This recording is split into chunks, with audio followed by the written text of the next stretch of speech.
I'm Jacob Aldridge, Director of Strategic Advisory here at Business Depot. We're talking about speed bumps, hurdles and brick walls, the impediments that business owners experience as they go through their business journey. One of the challenges for business owners today is now the abundance of information and advice that exists. Where 20 years ago when I was starting my career, it was often hard to get good business advice. Now through the internet, workshops, and even just your friends, there's a lot of information out there. But knowing what to apply to your business can be a challenge because most of that information lacks two key elements. One, an understanding of your personal vision. How big do you want to grow this business? Are you trying to create a multinational, multi-generational business? Or are you looking for a small, buy yourself a job kind of enterprise? The skills and strategies you need to apply will differ.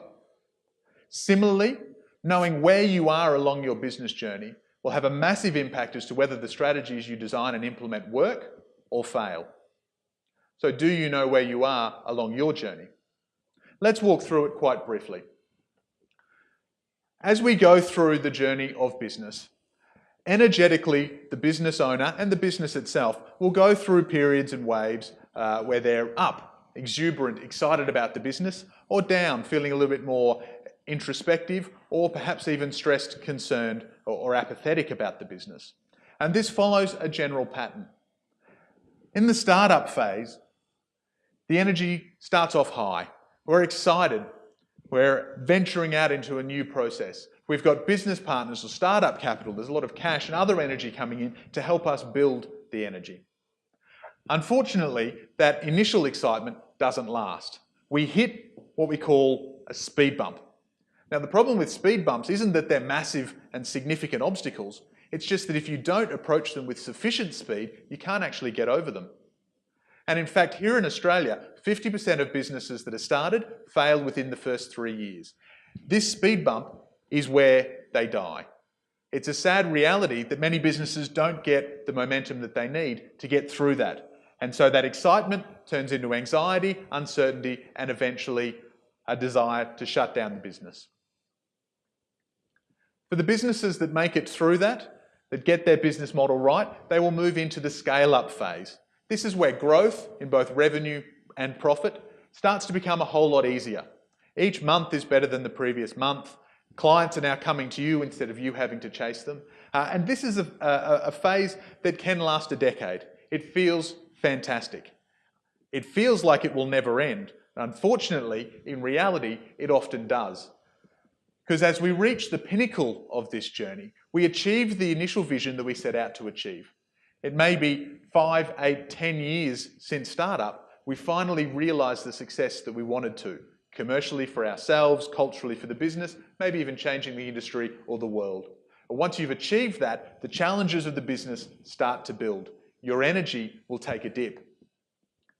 This is the hurdle that many businesses overcome because they're moving at such speed, whether they manage to jump it or run straight through it, they keep going. Some businesses, however, do implode at the end of this phase. For those that survive, they move into the step-up phase. This is the challenge because what we're really encouraging you as the business owner or CEO to do is step up and face the new challenges that the business is experiencing. The energy for you and across the whole business will move down here into this negative territory. That's not necessarily negative in terms of bad, it's just negative in terms of necessitating change. And that's one of the hardest things as a leader that you can do with the organisation, is look at things that maybe used to work but no longer work and change them. Change the systems, the processes and the people. If your business can successfully navigate this, it will move into being one of the top 5 businesses in the country. Half of all businesses don't get past that speed bump. The ones that actually make it through the brick wall are in the minority. And what they get to do is choose. Do you choose to sell up the business from a place of success, knowing that you're handing the buyer of the business or the next generation in your family a thriving, ongoing enterprise that doesn't depend on you? Or indeed, you may make a different choice. You may feel, based on your career or just your energy and the excitement that you've got in front of you, that rather than selling the business here and exiting, you might take on funding or even out of cash flow, decide to go through this cycle again at a much larger and bigger opportunity. Understanding where you are along this journey, and it is an energetic and emotional journey as much as it is around revenue and profit, gives you an idea of what you need to be developing. In our next video, we're going to go through the top 3 priorities that businesses in each of those 4 phases need to review and implement. I hope from understanding this, you've got a better understanding of where your business is, the journey that you've gone on, and what you're facing next. And most importantly, you now have an additional contextual tool for filtering advice that you get, especially from other business owners who may be at a different phase in their life cycle.